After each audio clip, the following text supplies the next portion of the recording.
Good morning, everyone. How are you? I hope you all are fit and fine. Today, we are going to start our second chapter of history, class 8th. And then you can see the name of the chapter From Trade to Territory. The company establishing power.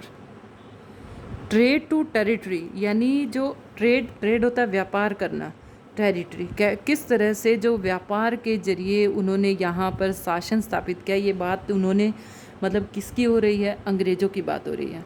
The company establishing power, company अंग्रेज़ों को कहा गया कि किस तरह से अंग्रेज़ों ने अपनी पावर को भारत में स्थापित किया। Aurangzeb was the last of the powerful Mughal rulers. अंग्रेज़ों के शासनकाल से पहले हमें थोड़ी सी बात समझनी होगी। अंग्रेज़ों के शासन से पहले भारत में मुग़लों का शासन होता था। मुग़ल अकबर, औरंगजेब, हुमायूं, बाबर, ये इन सब का शासन होता था। तो जो लास्ट मुग़ल एम्परर थे, लास्ट तो नहीं कह सकते हम, उनके बाद और भी हुए, लेकिन सबसे जो ताकतवर होते थे वो होता था औरंगजेब। औरंगजेब की मृत्यु हुई तो उसके बाद बहादुर शाह जफ़र को शासन सौंपा गया, लेकिन वो इतने ताकतवर सम्राट नहीं थे, शासक नहीं थे। अंग्रेज़ों को वो आने से रोक नहीं पाए, जिसकी वजह से जो मुग़ल डायनेस्टी थी वो पूरी तरह से ख़त्म हो गई और अंग्रेज़ों का राज भारत में स्थापित हुआ। Aurangzeb was the last of the powerful Mughal rulers. He established control over a very large part of the territory that is known as India. सबसे पावरफुल सम्राट थे औरंगजेब, लेकिन 1707 ईस्वी में औरंगजेब की मृत्यु के बाद पूरी पावर पर अंग्रेज़ों का राज हो गया। After his death in 1707 many Mughal governors, subedars and big zamindars began asserting their authority and establish regional kingdoms. पहले तो ये औरंगजेब के अधीन होते थे, सारे गवर्नर होते थे जितने, लेकिन उसकी मृत्यु के बाद सब ने अपना अपना शासन बनाने की सोची। As powerful regional kingdom emerged in various parts of India, और जो पावरफुल थे उन्होंने तो कर भी लिया।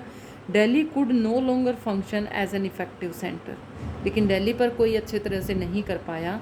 Bye the second half of the 18th century, 18वीं शताब्दी के सेकेंड हाफ में, however a new power was emerging on the political horizon in the British.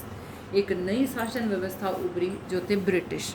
Did you know that the British originally came as a small trading company and were reluctant to acquire territories?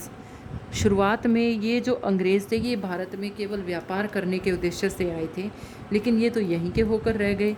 How then did they came to be masters of a vast empire? In this chapter you will see how this came about. इस chapter में हम यही पढ़ेंगे कि ये भारत में आए कैसे, आए तो यहाँ पर इन्होंने अपना शासन किस तरह से स्थापित किया, क्या कहकर ये भारत में आए और किस तरह से ये यहीं के होकर रह गए।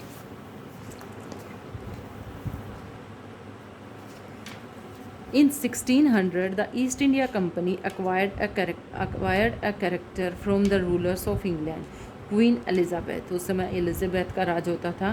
Granting it the sole right to the trade with the East। उन्होंने ईस्ट मतलब वहाँ अंग्रेज़ों ने उनसे परमिशन ली कि वो उधर व्यापार करना चाहते हैं। This meant that no other trading group in England could compete with the East India Company। With this charter, the company could venture across the ocean looking for new lands from which it could buy goods at cheap price and carry them back to Europe and sell them higher price। पहले ये क्या करते थे, ये वहाँ से चलते विदेशों में खूब घूमते थे ये, और वहाँ से इस तरह के देशों से जो गरीब देश होते थे वहाँ से सस्ता सामान खरीदते सस्ते दामों पर, और उन्हें वापस बैक होकर यूरोप में ही हाई प्राइजेस पे उन्हें बेच देते थे। The company did not have to fear competition from other English trading companies. कोई इन्हें कंपटीशन का डर नहीं था, कोई कंपनी इनके साथ कंपटीशन नहीं कर सकती थी। Mercantile trading companies in those days made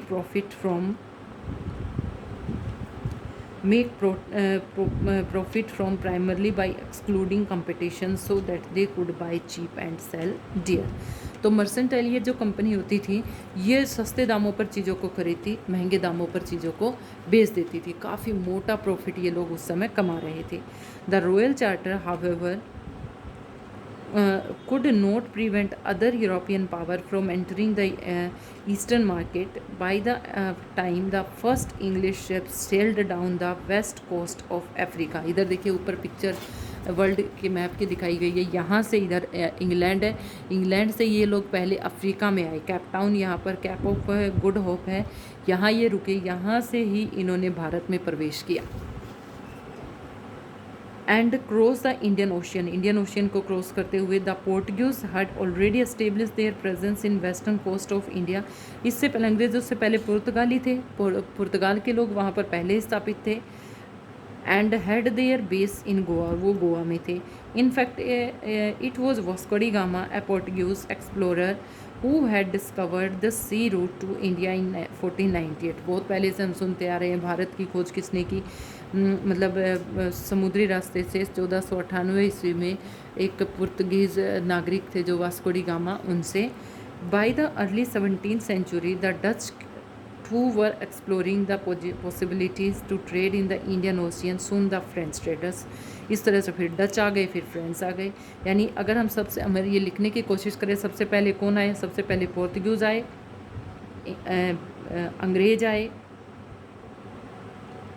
Portuguese, English, French के आए और उस फिर डच भी आए। इस तरह से ये 4 ट्रेडिंग कंपनीज़ भारत में आई। सबका मोटिव एक था, व्यापार करना था, लेकिन उस व्यापार के से फिर उन्होंने क्या करना शुरू किया। The problem was that all the companies were interested in buying and same things, सारी की सारी कंपनियां एक जैसी चीज़ें खरीदना चाहती थी।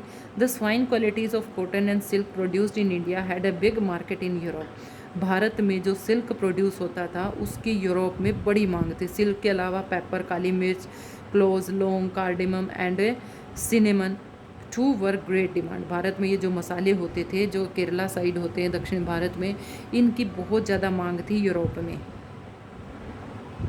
Competition amongst the European companies inevitably pushed up the prices at which these goods could be purchased, and this reduced the profit that could be earned. The only way of trading companies could flourish was by eliminating rival competitors। तो इस तरह से ये इतनी सारी कंपनियां एक ही चीज़ खरीदने के सबने यूरोप में लेके जाना, तो इनके बीच में काफ़ी सारा कंपटीशन हो गया। The urge of the secure market therefore led to fierce battle between the trading companies through the 17th and 18th centuries they regularly sank each other ships. तो इस तरह से युद्ध होता रहता। तो ये युद्ध कैसे चला, समुद्र रास्ते से तो आते ही थे, ये एक दूसरे के जहाज़ों को डुबो देते थे पानी में, बदला लेने के लिए कि ये वहाँ तक ना पहुँच पाए। ब्लॉक्ड रूट्स, जो रूट्स होते थे, रास्ते होते थे, उनको ब्लॉक कर देते थे। And prevented rival ships from moving with supplies of goods.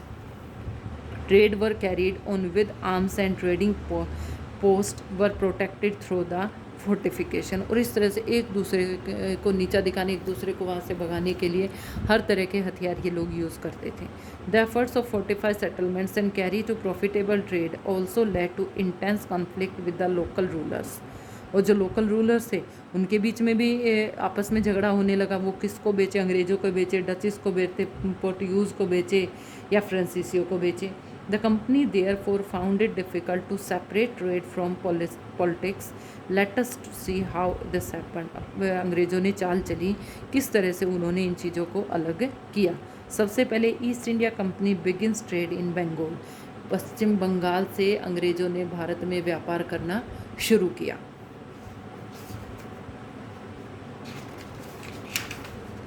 चलिए इसको देख लेते हैं।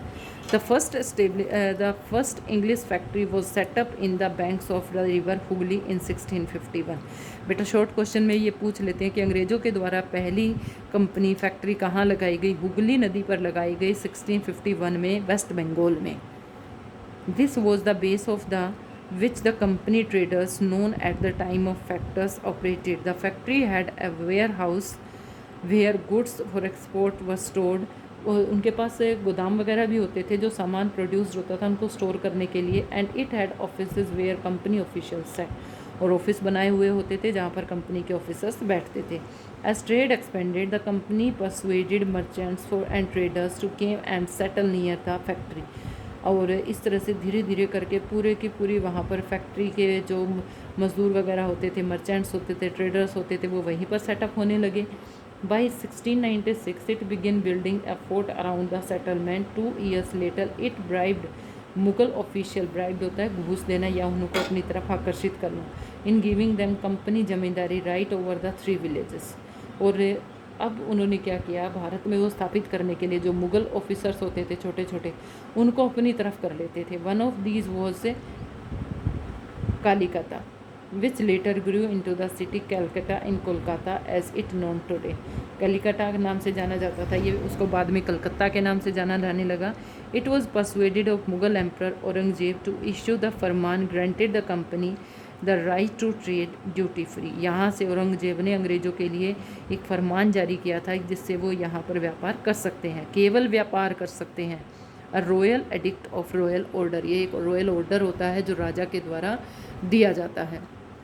The company tried continuously to press to more concessions and manipulate existing privileges। Company लगातार मैनिपुलेट करती रहती और कंसेशन मांगने की मांग करती रहती। Aurangzeb farman was intense had granted only the company to right to trade duty free, लेकिन औरंगजेब ने मना करते रहे औरंगजेब, और उन्होंने कहा ये केवल व्यापार करने के लिए आए हैं तो व्यापार करें। But officials of the company were carrying the private trade on the side were expected to pay duty, this they refused to pay, causing the enormous loss of revenue for Bengal। How did the Nawab of Bengal, Murshid Quli Khan, not protest? तो इस तरह से काफ़ी जगह पे इन्होंने अपना खुद का व्यापार करना शुरू किया, जिससे जो मुग़ल होते थे उनका रेवेन्यू पर प्रभाव पड़ा। तो काफ़ी सारे मुग़ल थे जो अंग्रेज़ों की तरफ हो गए और व्यापार करने की उनको परमिशन देने लगे। इस तरह से जो मुग़ल थे केवल उन्हीं की वजह से ये लोग भारत में व्यापार कर पाए, उन्होंने परमिशन दी। औरंगजेब ने तो दे नहीं दी, लेकिन औरंगजेब की मृत्यु के बाद बहुत सारे ऐसे मुगल्स थे जिन्होंने व्यापार करने की परमिशन इनको भारत में दी। सो नेक्स्ट जो पार्ट रह गया हमारा इस वीडियो चैप्टर का, वो हम हमारी नेक्स्ट वीडियो में करेंगे।